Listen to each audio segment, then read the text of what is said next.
Who hasn't heard about the recent outbreak of conflict in Israel and Gaza that has gathered international attention?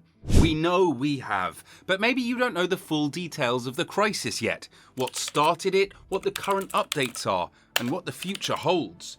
Well, that's what we'll cover in this video. Here we'll be looking at how the multifaceted nature of the crisis, which unfolded when Hamas launched attacks at 6:30 a.m. local Israeli time, encompasses numerous dimensions, including the immediate human toll, regional dynamics, international interests, and historical context. If you're ready, let's get into it. On the fateful morning the crisis started, Hamas initiated attacks on several Israeli cities, villages, and military outposts. These attacks resulted in the tragic loss of civilian lives, including women, children, and men. Hostages were taken, soldiers were killed, and entire military bases along the Gaza border were seized. Simultaneously, Hamas also launched approximately 2,000 rockets over the span of 24 hours, targeting Israeli city centres, including Tel Aviv, causing civilian casualties and extensive damage to buildings. As of the present moment, more than 72 hours later, the situation remains highly volatile. The Israeli side has reported around 300 confirmed casualties, with approximately 2,000 people injured. Alarmingly, roughly 100 civilians and soldiers were also kidnapped by Hamas and taken into Palestinian-controlled Gaza.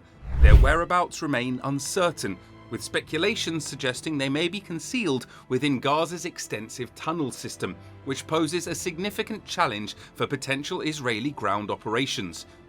Now, forget about whatever you may have been told by the mainstream media about the conflict right now.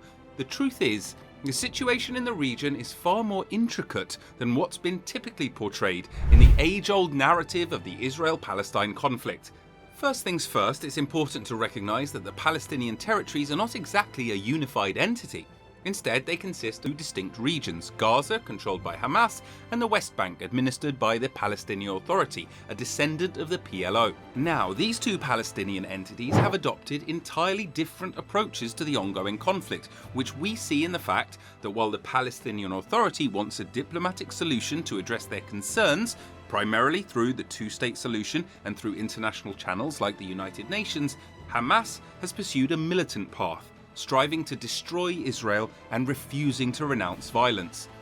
Their divergent approaches have also resulted in vastly different living conditions for the populations in their areas. For instance, while the West Bank boasts prosperity, including a stock exchange, nightclubs, and a somewhat normal lifestyle, in contrast, Gaza remains a challenging environment characterized by poverty, resource shortages, and chaotic living conditions.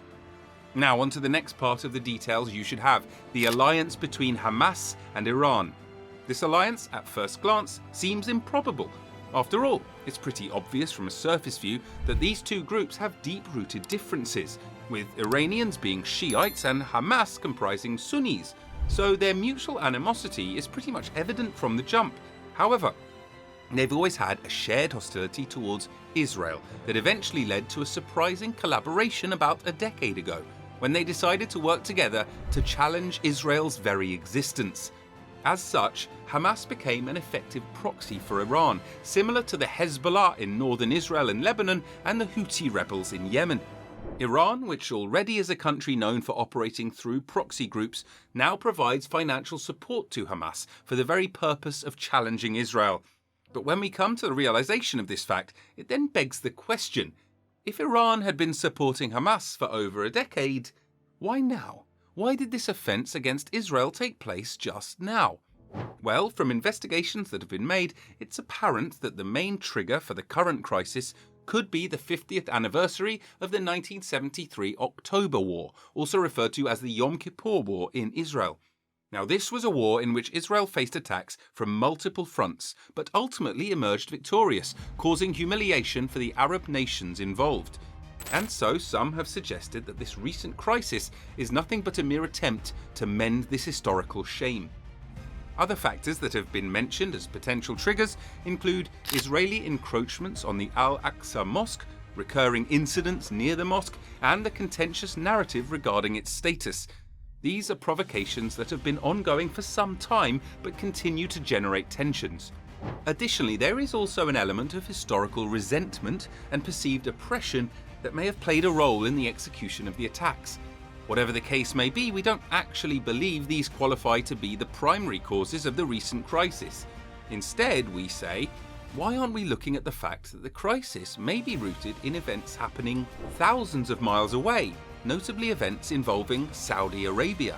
Interestingly though, Saudi's most significant adversary is Iran, with a long-standing mutual antipathy between the two countries that, as a matter of fact, recently escalated when Iran, through its proxy, the Houthi rebels, conducted a drone strike on Aramco, the Saudi oil company.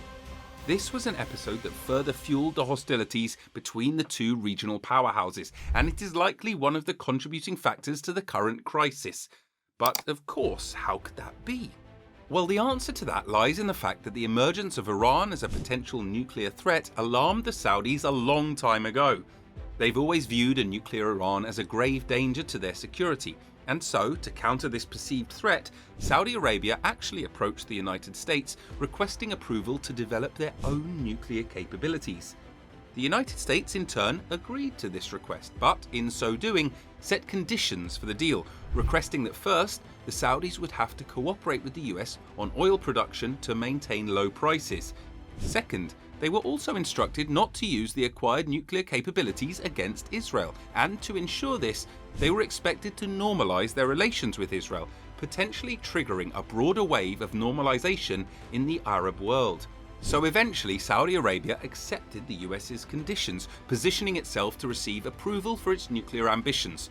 This agreement marked a pivotal moment in the region's geopolitical landscape, as Saudi Arabia had no significant issues with Israel and no involvement in OPEC disputes.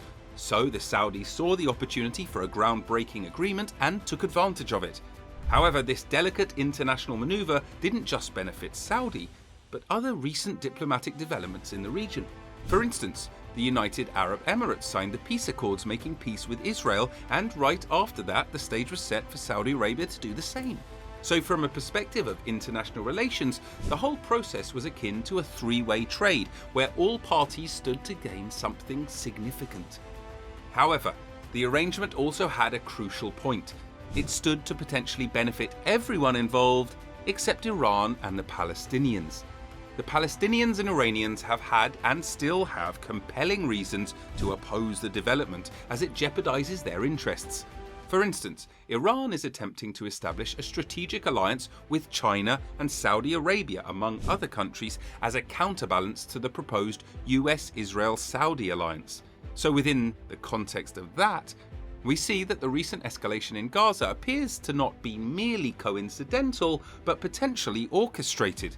The timing of the offensive, coinciding with the moment when the Saudi-Israeli normalization deal was on the brink of realization, suggests foul play and a deliberate attempt to disrupt this agreement.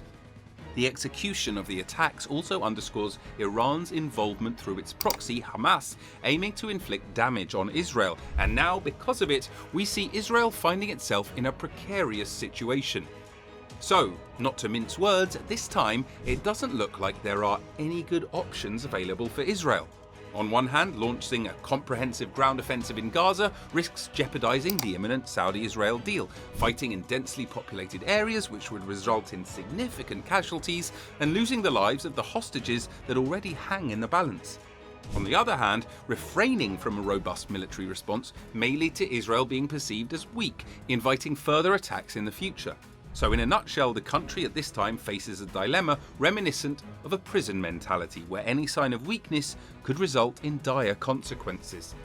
All we know is that as the crisis unfolds, the next few days and weeks are pivotal for the entire Middle East. We know that the decisions made by all parties involved will have far-reaching implications, not only for the immediate conflict, but also for the regional balance of power and the prospects for peace and stability.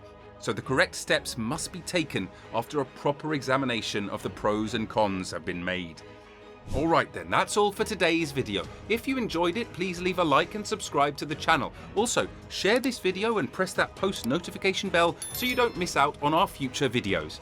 We analyse the latest trending economic news, so watch out, and until next time, take care.